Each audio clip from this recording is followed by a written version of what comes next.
Olá, bom dia. Oi, pessoal, bom dia. As imagens do assalto a motel na Serra. Câmeras internas mostram bandidos armados. Eles andam pelos corredores, vasculham gavetas, rendem funcionários e clientes, fogem e comemoram. O TN teve acesso a mensagens onde um dos criminosos sente orgulho de ver o assalto na TV. Jovem denuncia ameaças que recebe do ex que não aceita o fim do relacionamento. Nas redes sociais, posts de xingamentos. O TN fala sobre comportamentos agressivos na internet e mostra como denunciar quem usa perfis falsos para fazer ameaças e ofensas. Olha onde o carro foi parar. O motorista do veículo ficou preso na mureta da ponte em Cariacica. Por pouco, o carro não cai no rio. Amigos do TN denunciam problemas na rodovia Darli Santos, em Vila Velha. Faixa de pedestre quase invisível, mato cobrindo a sinalização, asfalto comprometido e motoristas que não respeitam o trânsito. Quem passa pela estrada fala do medo e da indignação. A batalha de quem depende de atendimento do SUS. Dona Maria corre o risco de perder a visão.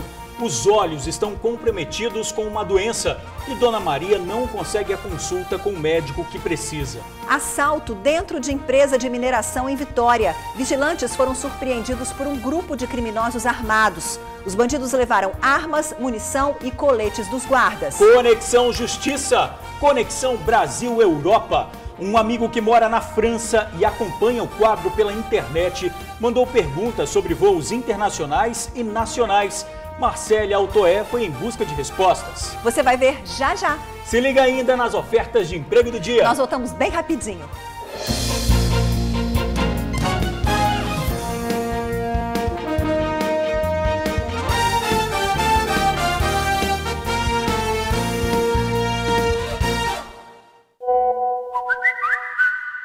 O TN teve acesso às imagens do circuito de segurança do motel assaltado na última terça-feira na Serra. No vídeo, bandidos fortemente armados vasculham gavetas à procura de objetos de valor e de dinheiro. De acordo com a polícia, os suspeitos teriam dito ser integrantes da organização criminosa PCC. Durante a ação no motel, um policial foi agredido e clientes saqueados. As imagens mostram trechos da ação criminosa no motel. Homens fortemente armados aparecem no corredor e escritório. Vasculham gavetas. A gravação retrata parte do crime que aconteceu nesta terça-feira, neste motel em Jardim Limoeiro, na Serra. Os bandidos agiram com agressividade.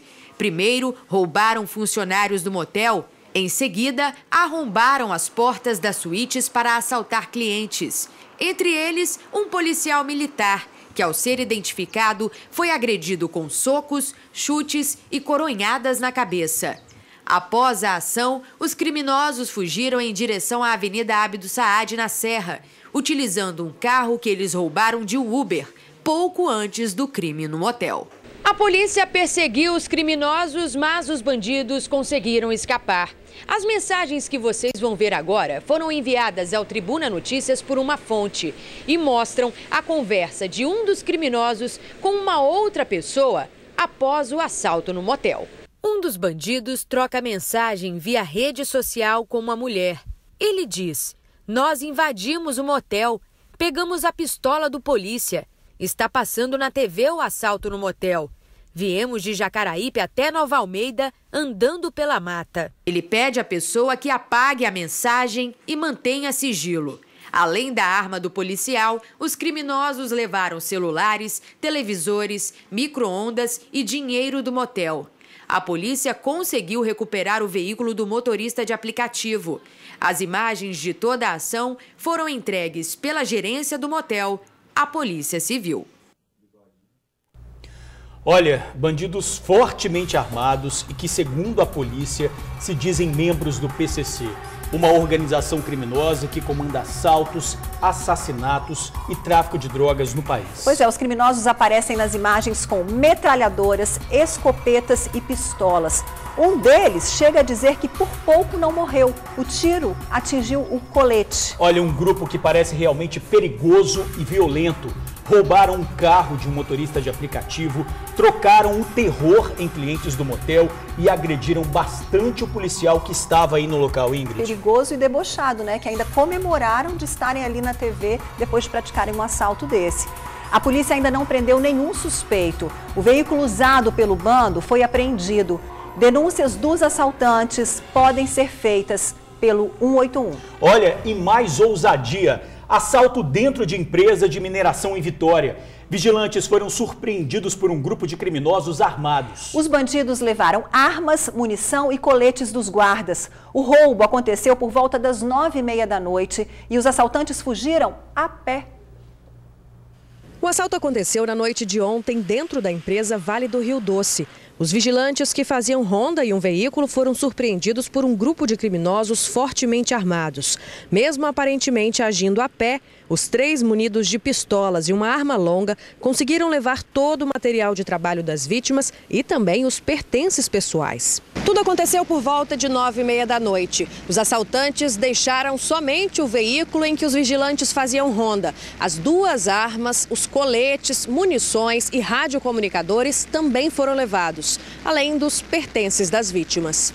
Os assaltantes fugiram a pé na direção do bairro São Geraldo, na Serra. A polícia, acionada pelas próprias vítimas, intensificou o policiamento na região, mas, de acordo com o relatório dos militares, tiveram dificuldade por ser mata fechada. Até agora, os criminosos não foram detidos. A Vale confirmou que uma equipe de vigilância foi rendida ontem à noite durante a ronda na área de Tubarão. Confirmou ainda que a equipe teve equipamentos de trabalho e objetos pessoais roubados. Isso é que é ousadia também, né? A Vale disse que acionou imediatamente as autoridades e está colaborando com as investigações. A agência do Banestes é arrombada em Cachoeiro de Itapemirim, no sul do estado. O banco foi invadido de madrugada por 3 homens encapuzados. De acordo com a polícia, eles chegaram ao cofre da agência, mas o alarme disparou e eles fugiram, deixando para trás um pé de cabra. Buscas foram feitas pela PM, mas os suspeitos não foram localizados. Imagens do sistema de segurança devem ajudar nas investigações da Polícia Civil. E a manhã de hoje também foi de acidente em Cariacica. O rapaz, identificado como Douglas Guimarães Alves, seguia para o trabalho. Ele disse que foi fechado por outro carro, se assustou e perdeu o controle da direção. O acidente aconteceu às 7h30 da manhã. O carro de Douglas ficou preso na mureta da ponte entre os bairros Porto Belo e Flechal. Por pouco, o veículo não caiu no rio. Foi um grande susto, mas ninguém se feriu. Está na cadeia jovem suspeito de matar a adolescente no sul do estado. A garota de 14 anos desapareceu depois de fugir de casa. O corpo de Maria Eugênia Macedo tinha vários ferimentos provocados por golpes de facão. De acordo com a polícia, ela não era o alvo dos criminosos, mas sim o namorado dela. Ele tinha problema com os executores que primeiro tentaram matá-lo a tiros. Pois é, ele fugiu e deixou a namorada para trás. Maria Eugênia foi brutalmente assassinada. Um dos criminosos foi preso ontem. Lucas Henrique, de 23 anos, foi levado para o Centro de Detenção Provisória de Cachoeiro de Itapemirim. Perseguição e tiros em Vila Velha. Tudo começou depois que um motoboy negociou com bandidos a compra da moto dele que tinha sido roubada. O encontro foi marcado num shopping. A vítima acionou a guarda municipal. No momento da abordagem, um dos criminosos que estava num carro tentou fugir. Um guarda acabou ferido tentando impedir a fuga do suspeito. Este anúncio estava em um grande site de compra e venda na internet. O anunciante diz que a moto é de um leilão, aceita cartão em até 6 vezes e avisa que não acerta a documentação. Isso porque, na verdade, a moto é roubada. Ela pertencia a este motoboy e foi levada pelos criminosos no último dia 12 em um assalto no bairro residencial Itaparica, em Vila Velha. A vítima viu o anúncio na internet e desconfiou que a moto seria dele. É o costume deles, né, pegar e adulterar e botar para venda como de leilão, e foi fatal. Eles pegaram, adulteraram ela todinha, pintaram ela de azul. O motoboy decidiu se passar por um comprador e combinou de se encontrar com os criminosos no estacionamento deste shopping que fica em Vila Velha. Ele acionou a guarda municipal para acompanhar a negociação. A guarda prontamente, nós passamos as informações tudo, da moto do jeito que era, tudo direitinho. E o que se relatava também, que tinha também uma arma de fogo envolvida. Aí prontamente pegaram, pediram apoio, né, de outras guardas e fizeram o cerco. Outro bandido estava em um veículo que dava cobertura a toda a ação. Assim que percebeu a abordagem da guarda municipal, o criminoso fugiu. Na fuga, ele acabou quebrando 2 cancelas que ficam no estacionamento do shopping e ainda avançou com o veículo em direção a um dos agentes da guarda municipal, que acabou ficando ferido. Quando chegamos no local, durante o deslocamento, também deixar ressaltado que o proprietário da moto estava informando as características do indivíduo. Chegamos no local, conseguimos lograr isso nesse indivíduo, abordamos e não oferecendo nenhum tipo de resistência. Só que tinha um veículo, um Renault Clio de cor verde, que estava dando apoio a essa situação. No ato da abordagem, esse veículo empreendeu fuga dentro do estacionamento, onde iniciou um acompanhamento.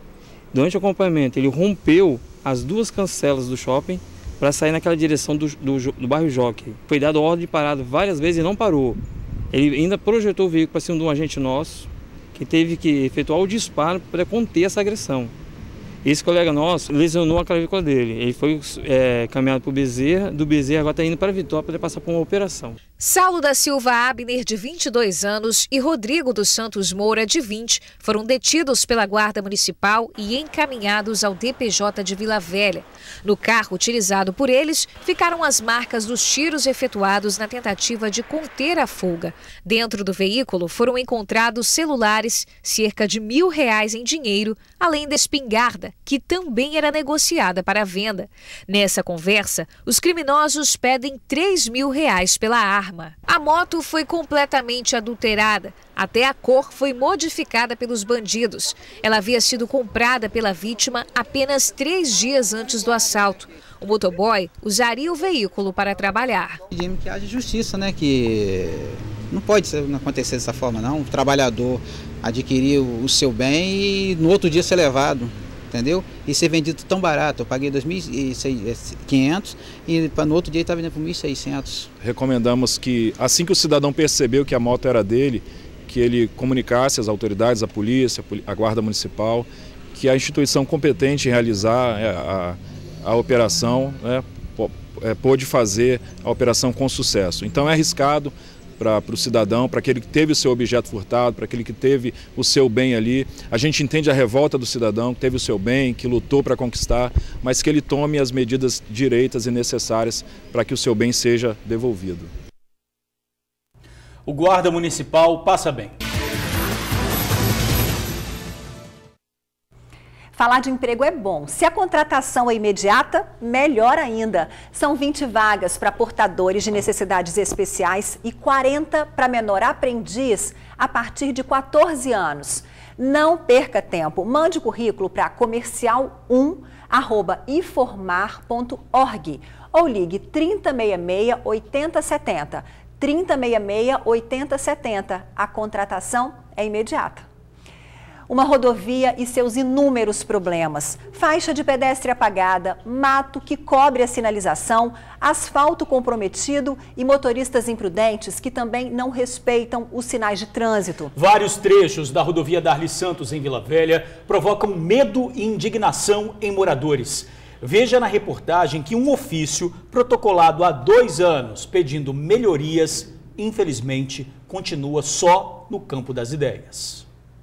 O asfalto não é dos melhores. A faixa de pedestres está bem apagada. E o mato já está tão grande que quase esconde a placa de sinalização. Tudo isso em um só lugar, na rodovia Darli Santos, na altura do bairro Araçás, em Vila Velha. Quem chamou a nossa equipe foi o presidente da Associação de Moradores do bairro. Ele explica que o DER, o Departamento de Estradas de Rodagem, que é responsável pela rodovia, até realiza a podagem do mato, mas demora bastante para isso acontecer. Eles já sabem que o mato cresce, já sabem que estamos chegando a uma estação chuvosa e aí o que acontece? A vegetação fica alta, fica com risco de um meliante estar se escondendo. Falta o quê? A programação, falta eles se programarem para estar cortando essa vegetação. A iluminação também tem sido um problema para quem transita por aqui, principalmente durante a noite.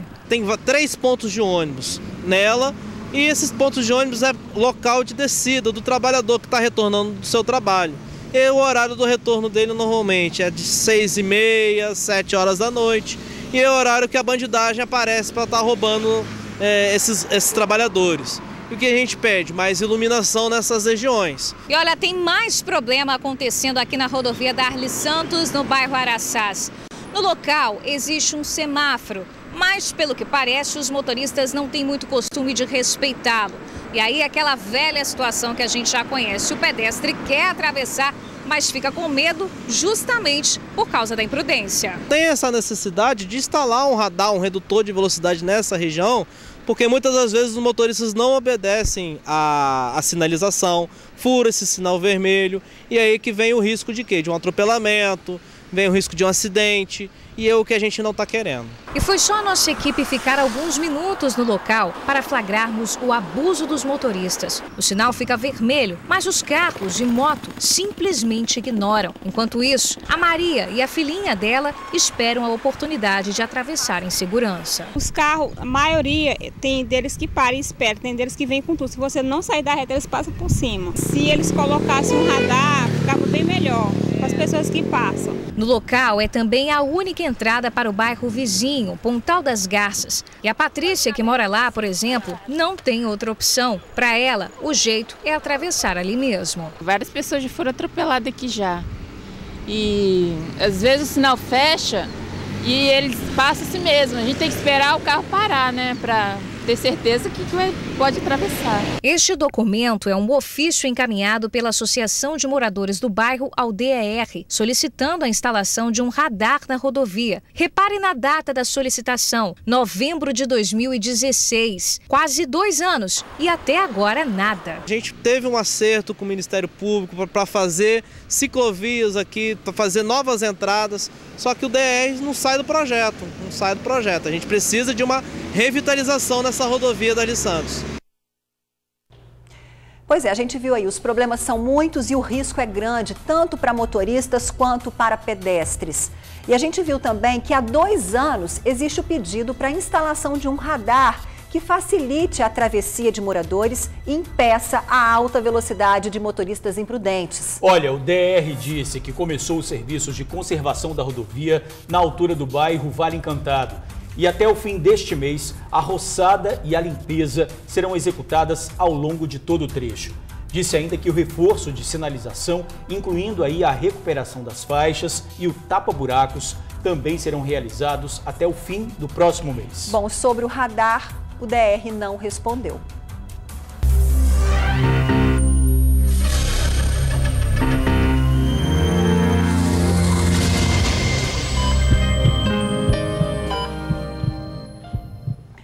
Dois olhos comprometidos por doença e uma espera sem fim. 1 ano e meio para conseguir uma consulta pelo SUS. É a informação que Dona Maria Cristina recebeu. Assim como também já foi informada que o caso é grave e ela pode perder as 2 vistas.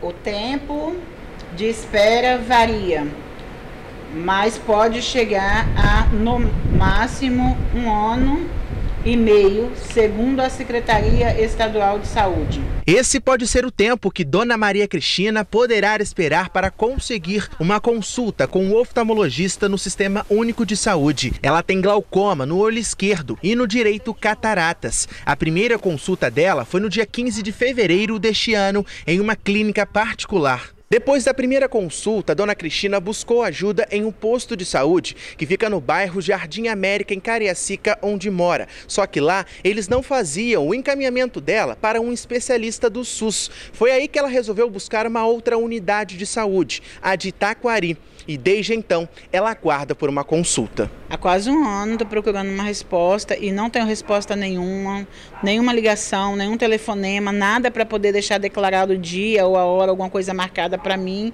Segundo a menina, já está no sistema, mas ela também não tem previsão de quando é que vai me chamar. A situação da doméstica tem piorado com o passar do tempo. A dificuldade aparece no dia a dia, quando precisa ler e até na hora de lavar os alimentos. Eu gosto de estudar a Bíblia, eu não posso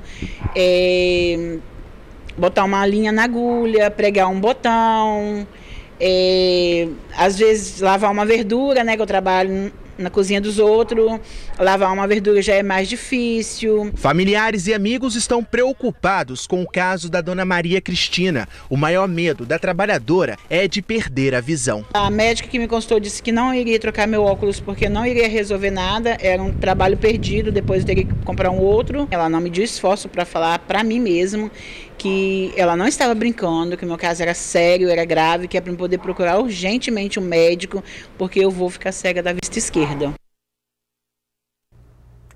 Puxa vida, é duro, é triste ficar doente, pior é depender do poder público. O tempo do paciente corre muito diferente do que é oferecido em atendimento pela rede pública. Dona Maria Cristina tem pressa. Olha, a Secretaria Estadual de Saúde disse que a demanda por cirurgias eletivas dos olhos é uma das maiores do Espírito Santo. Por isso, lançou este ano um mutirão. Estão sendo oferecidos quase 5.000 procedimentos, como catarata e doenças de retina, para os pacientes que já passaram pelo especialista. Tem indicação de cirurgia e estavam aguardando o atendimento. Então, sobre o caso de Dona Maria Cristina, a Central de Marcação de Consultas e Exames confirmou que recebeu a solicitação. E assim que a consulta for agendada, ela será comunicada. A gente só reforça que Dona Maria paga os impostos, tem direito à saúde, pressa, porque pode perder a visão. Olha, o TN teve acesso às imagens do circuito de segurança do motel assaltado na última terça-feira na Serra. Reveja as imagens. As imagens mostram trechos da ação criminosa no motel. Homens fortemente armados aparecem no corredor e escritório. Vasculham gavetas. A gravação retrata parte do crime que aconteceu nesta terça-feira, neste motel em Jardim Limoeiro, na Serra. Os bandidos agiram com agressividade. Primeiro, roubaram funcionários do motel. Em seguida, arrombaram as portas das suítes para assaltar clientes. Entre eles, um policial militar, que ao ser identificado, foi agredido com socos, chutes e coronhadas na cabeça. Após a ação, os criminosos fugiram em direção à Avenida Abdo Saad, na Serra, utilizando um carro que eles roubaram de Uber, pouco antes do crime no motel.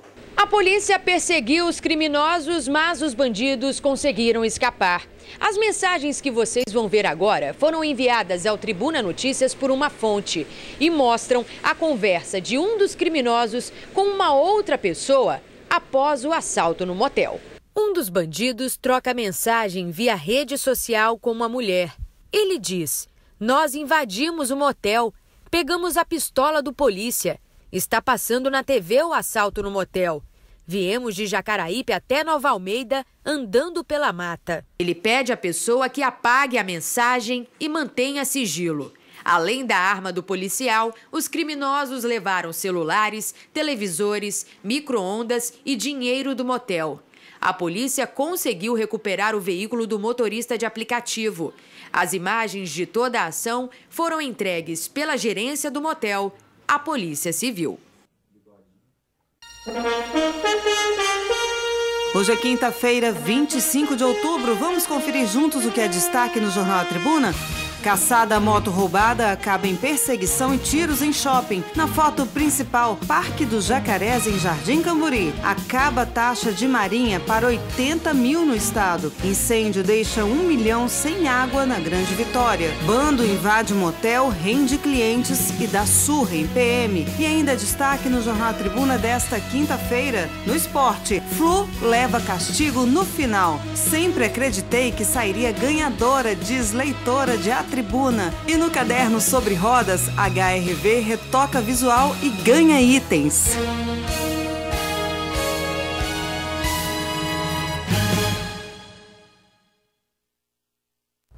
O quadro que fala dos seus direitos, a gente vai ver já já o Conexão Justiça. Agora nós vamos falar do seguinte: uma estudante de 22 anos, moradora de Vila Velha, está sendo ameaçada pelo ex-namorado. Ele também usa as redes sociais para intimidar a vítima. Pois é, Ingrid, numa atitude extrema, o rapaz foi até o condomínio onde a jovem mora usando um facão. Agressivo, dizia que queria matá-la. Das ameaças de morte às ofensas com palavras que sequer podemos ler ou mostrar na televisão, mensagens como "você vai morrer quando menos esperar", "não tenho medo de polícia", foram enviadas a uma jovem de 22 anos pelo ex-namorado. Segundo a vítima, ele não aceita o fim da relação. Em outra rede social, o próprio rapaz reforça o desejo de vingança. Nesta publicação, ele diz que não tem pai, não tem mãe, não tem oração, não tem saída nem escapatória. Eu vou pegar, eu vou buscar. Fazendo referência ao dia em que foi até a casa da jovem para ameaçá-la de morte. A própria vítima relata também pela rede social como foi a ação do ex-namorado, dizendo que foi salva pelo pai e que o ex estava com um facão na cintura, afirmando que mataria a jovem de qualquer maneira. Violência verbal, física e virtual. Aqui na Delegacia de Repressão aos Crimes Cibernéticos é cada vez mais comum registros de casos de violência contra a mulher na esfera virtual. A grande maioria são homens que praticam esse tipo de crime, embora tenham mulheres também. Mas a gente observa que, às vezes, a pessoa, além de caluniar, difamar, injuriar, ameaçar, divulga na internet cenas de sexo que foram praticadas, realizadas e gravadas durante um relacionamento com consentimento, após o término, a fim de humilhar e constranger a vítima, divulga essas cenas para as pessoas na rede mundial de computadores, o que é uma conduta lamentável. Na Grande Vitória, a cada 24 horas, um homem é preso por agressão. Aqui no TN já mostramos diversos exemplos de violência contra a mulher. Mulheres agredidas fisicamente, que carregam no corpo as marcas da violência. Outras que quase perderam a vida, como a caixa de supermercado que teve o corpo incendiado pelo ex-companheiro. Na internet, apesar da ausência do contato físico, a violência tem a mesma proporção, às vezes expõe a vítima de maneira irreparável. O fato dele mandar inbox para ela, acreditando que está direcionando apenas para aquela pessoa e não tem problema, tem problema sim. Ele pode estar respondendo ali por um crime de injúria e que se a conduta for mais gravosa também, pode ser responder pelo crime de ameaça e até outros tipos de crime que a gente verifica aqui. Pois é, vale o alerta, porque a internet não é terra de ninguém, né? E quem comete crime pode e deve ser punido. Para falar sobre esse assunto, o repórter Luciano Rosetti conversa ao vivo com o especialista em crimes eletrônicos, Eduardo Pinheiro. Pois é, as pessoas acham que podem fazer o que bem entendem na internet, não é bem assim, né? Não é não. Olá Ingrid, olá Jorge, olá amigo do TN. Crimes virtuais, ameaça virtual pela internet é coisa séria, é grave, é crime. É por isso que a gente está aqui com o Eduardo Pinheiro, que é especialista em crimes virtuais, que vai tirar agora ao vivo algumas dúvidas para a gente aqui no Tribuna Notícias. Eduardo, ameaça pela internet tem o mesmo peso, a mesma gravidade que uma ameaça feita pessoalmente? Boa tarde. Exatamente. O crime é um só. O crime de ameaça está tipificado no Código Penal no artigo 147 e a punição é 1 mês a 6 meses de detenção. Então não importa o meio que ele seja praticado, seja por meio verbal, por escrito, por gesto, inclusive no meio virtual. Se a pessoa praticar esse crime no ambiente digital, ela vai responder por esse crime sim. O problema é que a ameaça virtual também perdura, né? A pessoa fica lendo aquelas mensagens ameaçadoras na internet o tempo todo, sofrendo com aquilo, né? Exatamente, além dessa questão do tempo, né, que é um crime permanente quando ele é praticado na internet, tem a questão da repercussão, tá? Então, uma pessoa que foi vítima desse tipo de crime, qualquer tipo de comportamento que tire o sossego, tire a tranquilidade, tire a paz de espírito de uma pessoa, pode sim procurar processar criminalmente o autor desses fatos. Se a vítima for mulher e se tiver tido uma relação íntima, né, de afetividade com o autor, pode procurar uma delegacia da mulher para pedir uma medida protetiva. Agora, se a pessoa usar um perfil falso na internet, se esconder atrás de um perfil falso, um perfil fake, a polícia tem como encontrar essa pessoa, não é? Sim, desde o ano 2014, né, quando entrou em vigor o Marco Civil da Internet, que possibilitou a rastreabilidade eletrônica, é possível se identificar o autor, ainda que ele crie um perfil fake, ainda que ele utilize uma técnica de mascaramento de endereço IP. Então, pela rastreabilidade e também pela engenharia reversa, é possível identificar a autoria. Só para a gente reforçar aqui, quais são as punições previstas para quem pratica crimes virtuais, ameaças pela internet, por exemplo? Exatamente. As punições são aquelas que estão no Código Penal, no artigo 147, e também na Lei Maria da Penha, quando a vítima se tratar de mulher. Agora, quais são os meios da pessoa denunciar? É interessante fazer um boletim de ocorrências? Como é que a vítima pode se resguardar, ser respaldada pela justiça, pela polícia em casos assim? Sim, o direito não socorre aos que dormem, então é preciso produzir materialidade, imprimir, dar print, né, das ameaças, se for o caso, e procurar uma delegacia. Se for num ambiente físico mesmo, no ambiente real, pode procurar a delegacia mais próxima do bairro. Se for no ambiente virtual, procurar a delegacia de crimes cibernéticos. Eduardo, muito obrigado, né? A gente acabou de falar com um especialista em crimes virtuais, Eduardo Pinheiro, que deu muitas dicas, né, George e Ingrid, muitas dicas, muitas orientações para a pessoa que sofre ameaças se resguardar e acabar com esse sofrimento, né? Ingrid e George, volto com vocês. Exatamente, né, Luciano? E tem punição. Agora sim, o quadro que fala dos seus direitos e ultrapassou as fronteiras do Brasil. Tem amigo do TN que vive longe e mandou uma pergunta para o Conexão Justiça. Um brasileiro que mora na França e nos acompanha pela internet mandou um vídeo. Marcele Altoé respondeu a dúvida do Ricardo.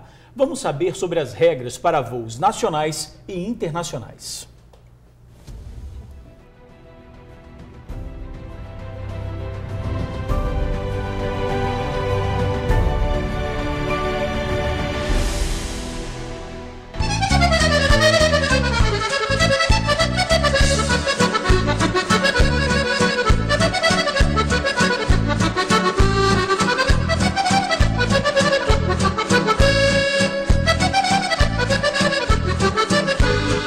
Conexão Justiça Internacional.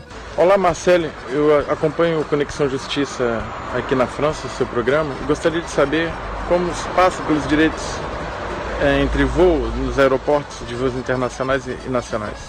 Merci. A gente é quem agradece, Ricardo. É claro que o Conexão Justiça vai te ajudar, sim. Para isso, a gente convidou o Dr. Sérgio Murilo França, membro da Comissão de Direito do Consumidor da OAB, aqui no Espírito Santo. Doutor, tem essa diferença entre voo nacional e internacional? Tem sim, Marcele. Uma decisão do Supremo Tribunal Federal do ano passado acabou por diferenciar essas regras. O STF definiu que para voos internacionais a limitação do valor de indenização por danos materiais em casos de extravio ou perda da bagagem, né, do consumidor, e também em casos de atraso ou cancelamento de voo. Então nós temos as limitações materiais que chegam para o caso de extravio de bagagem por volta de R$5.000 e para os casos de atraso ou cancelamento de voo em torno de R$24.000. O consumidor deve ficar atento quanto ao prazo para acionar a justiça em caso de algum dano material sofrido. Há diferença entre voos nacionais e internacionais. Como para os voos internacionais são aplicadas as convenções de Varsóvia e de Montreal e não o Código de Defesa do Consumidor, o prazo então para se recorrer à justiça, né, em que o consumidor tem para poder pleitear essa possível indenização por danos materiais, é de 2 anos e não um prazo de 5 anos, que é o prazo do Código de Defesa do Consumidor e que é aplicado para o caso de voos nacionais. Já em relação a possíveis aborrecimentos, como extravio da bagagem, atraso ou cancelamento de voo, por exemplo, o consumidor tem até 5 anos para pedir indenização na Justiça, tanto para voos nacionais como para internacionais. E quanto à cobrança para despachar bagagens? Com relação aos voos nacionais, nós temos a prevalência do Código de Defesa do Consumidor e da Resolução 400 da ANAC. E essa resolução, ela acabou com a franquia obrigatória de bagagem que o consumidor tinha antigamente. Então, pela ótica do Código de Defesa do Consumidor, essa é uma prática abusiva, porque ela representa um retrocesso para o consumidor. O consumidor, então, que antes poderia despachar bagagens, hoje ele só tem direito a uma franquia de até 10 quilos em que ele carrega consigo no interior da cabine. A companhia aérea deve repassar uma informação clara e precisa quanto às dimensões e modelos das bagagens de mão. O consumidor não pode ser cobrado por aquilo que não foi informado. O especialista em direito do consumidor falou também sobre a cobrança para marcação de assentos. Nós entendemos também sobre a ótica do Código de Defesa do Consumidor que essa cobrança ela é abusiva, porque ela representa um retrocesso. Imagine, por exemplo, nós temos famílias que viajam juntas, se elas não quiserem pagar por essa taxa para marcação antecipada do assento, elas vão viajar separadas, porque o sistema da companhia aérea vai acabar separando essa família, né? Então, aquele direito que era assegurado ao consumidor anteriormente, de marcar o seu assento de forma antecipada, de forma gratuita também, Quando ele comprou a passagem, ele foi retirado, ele foi suprimido. Dúvidas esclarecidas, Ricardo? Obrigada por nos acompanhar aí da França, viu? O Conexão Justiça está sempre de braços abertos para todos que querem aprender sobre os direitos que nos cabem. Merci!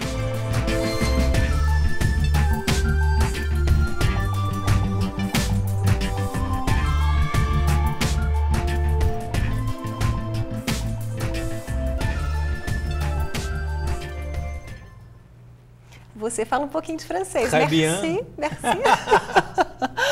Olha a importância do Conexão Justiça cruzando fronteiras e ganhando o mundo. A gente lembra que o Ricardo mora na França e acompanha o TN pela internet. Se identificou com o quadro da Marcele e não perdeu tempo. Mandou a dúvida que vai garantir os direitos dele. Valeu, Marcele, e muito obrigada, Ricardo, pela confiança no nosso trabalho. E você, hein? Também tem dúvidas sobre os seus direitos? Manda pra gente no conexãojustiçatn@gmail.com ou na página profissional da Marcele no Facebook, Marcele Altoé Oficial.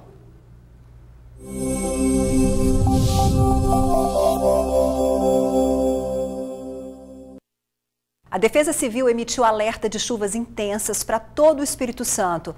A previsão é de tempo instável, com possibilidade de temporal, trovoadas e rajadas de vento na maior parte dos municípios capixabas. O tempo deve permanecer mais fechado até o próximo sábado.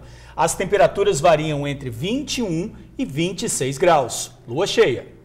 E a seguir, o TN trata de uma doença que em 2 anos será a principal causa de afastamento do trabalho. Estamos falando da depressão. Não deixe de ver esse alerta dos médicos e como prevenir a doença. Agora 12h23. Uma doença silenciosa que pode levar ao extremo, levar à morte. A depressão chega de mansinho e, se não for tratada logo, pode ser fatal. Segundo especialistas, até 2020, ela será a doença mental que mais deixará trabalhadores incapacitados. No Brasil, 11 milhões de pessoas já sofrem com a doença. O Fala Doutor de hoje mostra que há tratamento e que a família e os amigos são fundamentais. A Isabelle melhorou muito de um ano para cá. Vamos ver.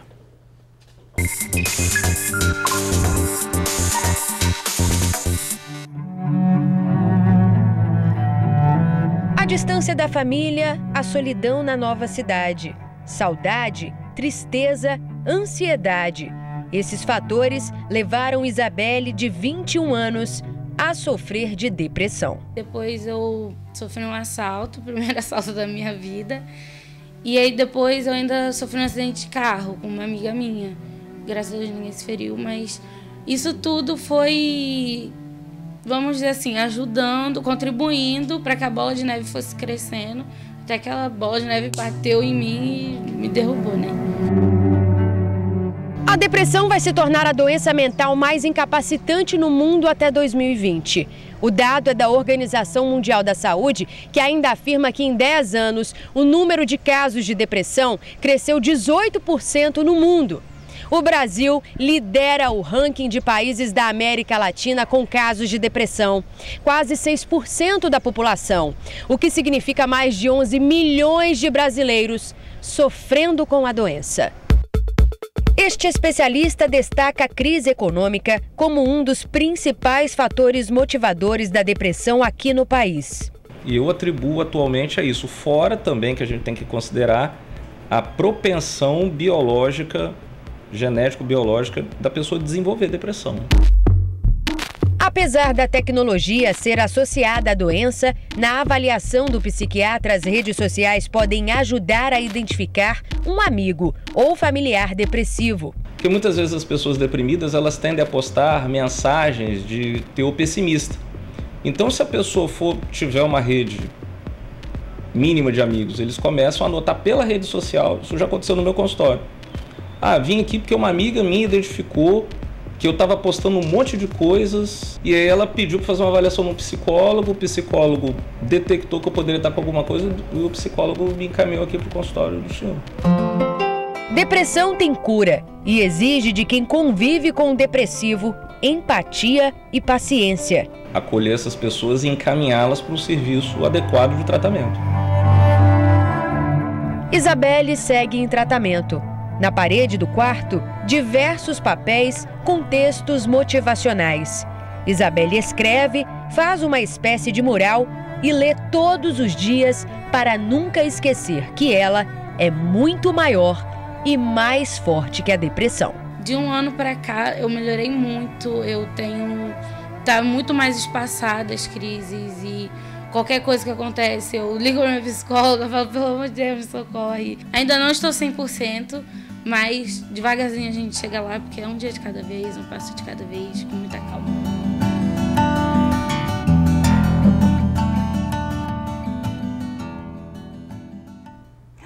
É assim mesmo, Isabelle, o importante é progredir. Ainda bem que sua família e seus amigos estão juntinhos de você, te ajudando para que tudo dê certo.